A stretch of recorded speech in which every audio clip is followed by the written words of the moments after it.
அஸ்ஸலாமு அலைக்கும். Hi friends, இன்றைக்கி மண்டே லஞ்ச் பாக்ஸ் தான் ரெடி பண்ணிக்கிட்டுருக்கேன். லஞ்ச் பாக்ஸுக்கு கருவேப்பிலை துவையல் தான் பண்ண போகிறேன். பிள்ளைங்க கருவேப்பிலெலாம் சாப்பிட்றதுக்கு இது ஒரு நல்ல ஐடியாவாக இருக்கும்.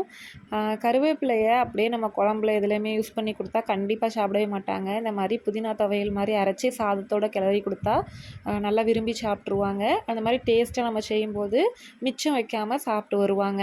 இந்த கருவேப்பிலை துவையல் எப்படி பண்ணுறதுன்னு பார்க்கலாம். கடாயில் 2 டேபிள் ஸ்பூன் நல்லெண்ணெய் சேர்த்துக்கலாம். எண்ணெய் காஞ்சதும் 3 டேபிள் ஸ்பூன் உளுந்து சேர்த்துருக்குறேன். உளுந்து சேர்க்குறதுனால நல்லா ஃப்ளேவராக இருக்கும்.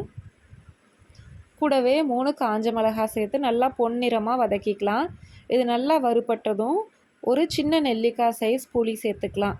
புளியும் இந்த மாதிரி எண்ணெயில் வதக்கி விட்டுக்கலாம். இது கூடவே 3 பத்தை தேங்காய் சேர்த்து நல்லா வதக்கி எடுத்துக்கிறேன். இது கூட 2 கைப்பிடி அளவு கருவேப்பிலை, 1 கைப்பிடி அளவு மல்லிக்கீரை சேர்த்து இது நல்லா வதக்கி ஆறுனதும் அரைச்சி எடுத்துக்கலாம். இன்றைக்கி என் பொண்ணுக்கு புதினா இந்த கருவேப்பிலை சாதம் தான் பண்ண போகிறேன்.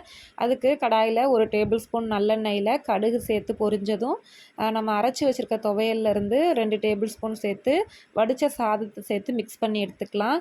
நேற்று எண்ணெய் கறி செஞ்சது மிச்சம் இருந்துச்சு. அதை நல்லா சூடு பண்ணி எடுத்துக்கிட்டு அதே எண்ணெயில் முட்டை மட்டும் பொரிச்சு எடுத்துக்கிட்டேன்.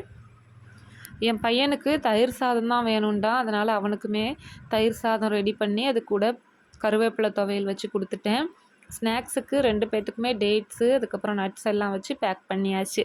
இன்றைக்கி பிரேக்ஃபாஸ்ட்டுக்கு தோசை, இட்லி பொடி, அந்த எண்ணெய் கறி எல்லாம் வச்சு பிள்ளைங்களுக்கு கொடுத்து சாப்பிட்டு ஸ்கூலுக்கு அனுப்பியாச்சு. இன்றைக்கி எனக்கு ஒரு 1/2 kg butter cream cake order இருந்துச்சு. அதுக்கான பேஸ் தான் ரெடி பண்ணிகிட்ருக்கேன்.